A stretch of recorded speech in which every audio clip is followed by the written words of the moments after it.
بسم اللہ الرحمن الرحیم۔ عمیر وائس کے معزز دوستو، السلام علیکم۔ میں ہوں عمیر علی اور آپ دیکھ رہے ہیں عمیر وائس چینل کو۔ کیا آپ لوگ جانتے ہیں کہ مکڑی بچے پیدا کرنے کے بعد اپنے بچوں کے باپ کو کیوں قتل کرتی ہے، اور پھر وہ بچے بڑے ہو کر اپنی ماں کے ساتھ کیا عبرتناک کام کرتے ہیں؟ آج ہم ان سوالات پر بحث کرنے لگے ہیں۔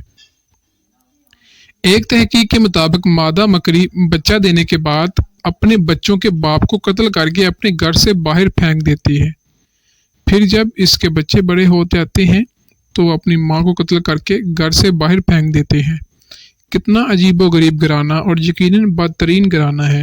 قرآن مجید کی ایک سورہ جس کا نام ہے العنکبوت، عنکبوت عربی کا لفظ ہے جس کو اردو میں مکڑی کہا جاتا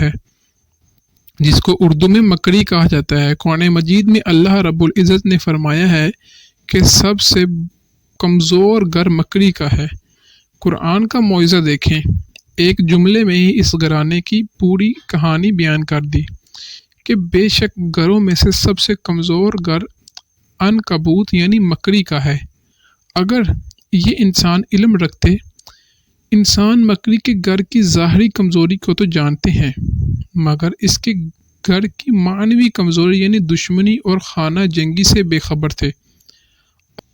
اب جدید سائنس کی وجہ سے بھی اسی کمزوری سے واقف ہو گئے، اس لیے اللہ تعالیٰ نے فرمایا اگر یہ علم رکھتے یعنی مکڑی کی گھریلو کمزوریاں اور دشمنی سے واقف ہوتے۔ اس سب کے باوجود اللہ تعالیٰ نے ایک پوری سورت کا نام اس بڑی خصلت والی کیڑے کے نام پر رکھا۔ حالانکہ اس سورت کے شروع سے آخر تک گفتگو فتنون کے بارے میں ہے۔ سورہ کے ابتدا یوں ہے، کیا لوگ یہ خیال کرتے ہیں کہ وہ پر چھوٹ جائیں گے کہ انہوں نے کہا کہ ہم ایمان لائے ہیں اور ان کو آزمایا نہیں جائے گا؟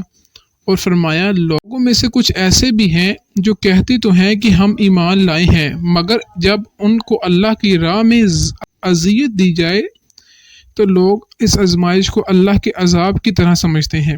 اور ذہن میں یہ سوال پیدا ہو سکتا ہے کہ مکڑی کا فتنون اور آزمائشوں سے کیا تعلق ہے؟ در حقیقت فتنے، سازشیں اور آزمائشیں بھی مکڑی کی جال کی طرح پیچیدہ ہیں، اور انسان کے لیے ان کے درمیان تمیز کرنا، ان کو بے نقاب کرنا آسان نہیں ہے، مگر اللہ مدد کرے کچھ بھی مشکل نہیں ہے۔